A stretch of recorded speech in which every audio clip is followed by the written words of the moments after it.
Molt bé, avui anem a estudiar el moviment rectilini uniforme. El moviment rectilini uniforme, com el seu nom indica, compleix que la trajectòria rectilínia, és a dir, ens mouríem amb una línia recta i la velocitat que portaríem seria sempre la mateixa, velocitat constant, per això s'anomena uniforme.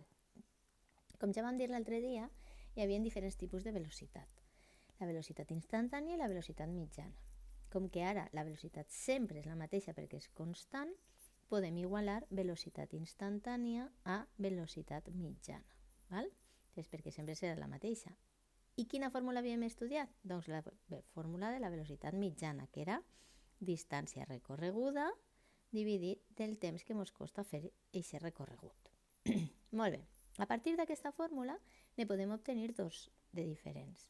La primera seria aquella en la qual eliminem, o millor dit, deixem a soles aquesta distància recorreguda i aïllem el temps passant-lo a l'altra banda multiplicant i acompanyaria a la velocitat.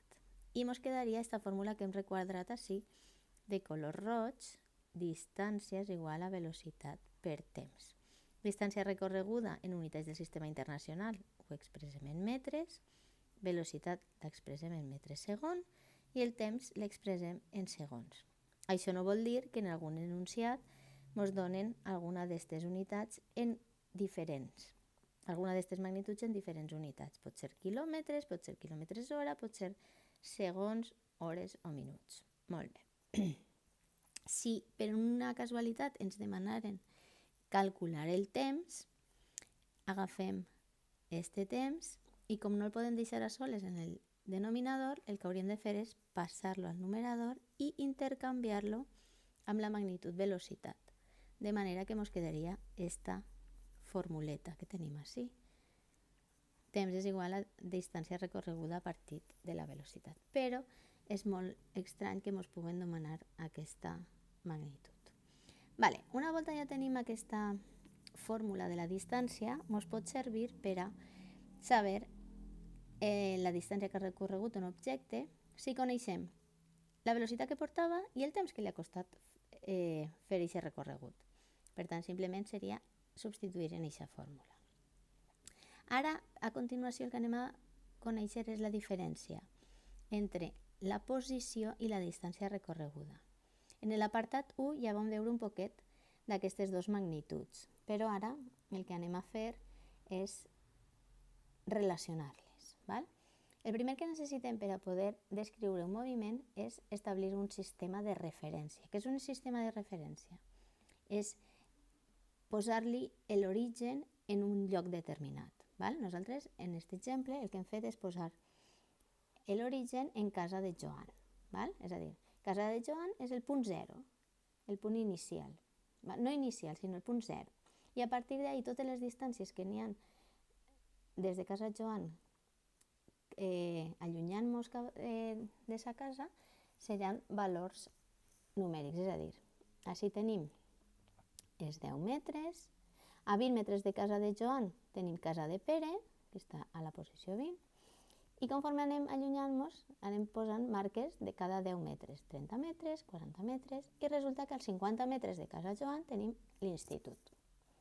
Si ara nosaltres suposem que Joan per el matí és de casa i se'n va cap a l'institut, nosaltres podem deduir que la posició inicial que tenia Joan és 0, és a dir, x sub 0 de Joan és 0 quan ell és de casa. Quan arriba a l'institut s'anomena posició final perquè és on ha arribat. De Joan són 50 metres, perquè és la posició on se troba l'institut. Quina distància ha recorregut Joan? Doncs si mirem l'esquemeta podem deduir fàcilment que la distància que ha recorregut Joan han sigut 50 metres, perquè de 0 a 50 van 50 metres. Què ocorre ara si és Pere el que és de sa casa? Quina és la seva posició inicial? Doncs la posició inicial de Pere són 20 metres, perquè sa casa està situada a 20 metres de l'origen. Doncs la posició inicial de Pere són 20 metres.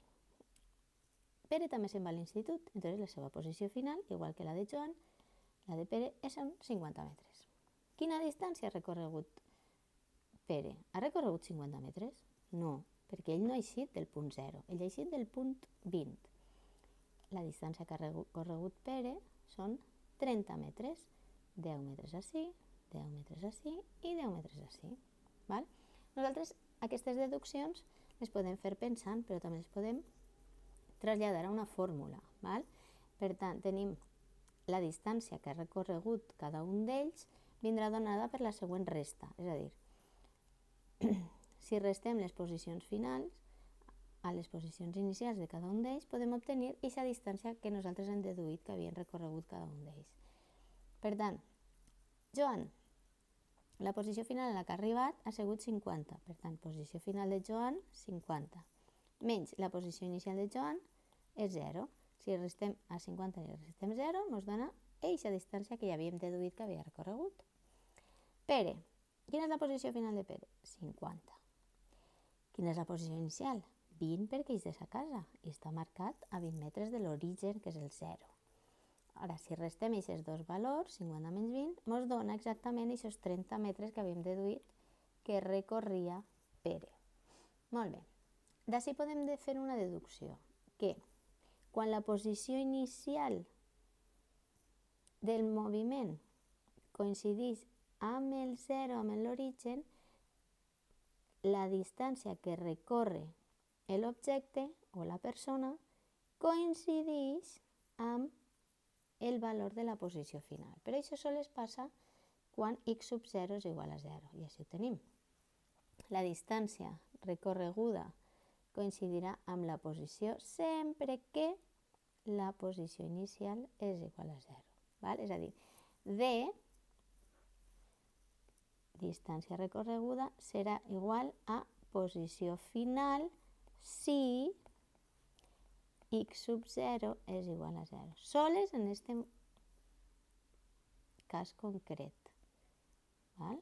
No sempre passa això, perquè ja hem vist que Pere no ha recorregut 50 metres, sinó que n'ha recorregut 30, perquè la seva posició inicial no era 0, era 20. Val? Era 20 la seva posició inicial. I per tant, ja no se compleix aquesta condició. Molt bé. Sabent això, ara nosaltres podem també obtenir una altra fórmula en la qual nosaltres podem calcular posicions en lloc de distàncies recorregudes, perquè dependrà de les posicions inicials en les que partisca.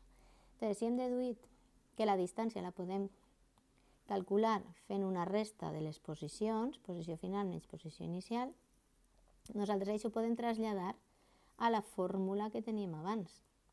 Entonces tindrem que posició final menys posició inicial és igual a velocitat per temps, igual que a dalt, velocitat per temps. Normalment el que volem és aïllar la posició final, saber on arriba, a quin lloc final arriba el nostre objecte. Per tant, este menys x sub 0 passa a l'altre lloc sumant i ens queda aquesta altra fórmula que tenim requadrada de roig. Quan utilitzarem aquesta fórmula o quan utilitzarem aquesta fórmula i quan utilitzarem la de dalt? Doncs així ho tenim també. La de dalt, la primera que hem vist, la utilitzarem quan ens demanen distància recorreguda si estem en un moviment rectilini uniforme. I la de baix la utilitzarem quan ens demanen posicions finals, normalment, en un moviment rectilini uniforme. I per tant, això seria tot el que necessitem conèixer. De vegades, també hem de tenir en compte que aquesta posició inicial no ens la diu l'enunciat. Si no ens diu des de quin punt exacte comença, podem posar nosaltres com a dada que x sub 0 és 0. Ja veurem exemples en els quals passa això.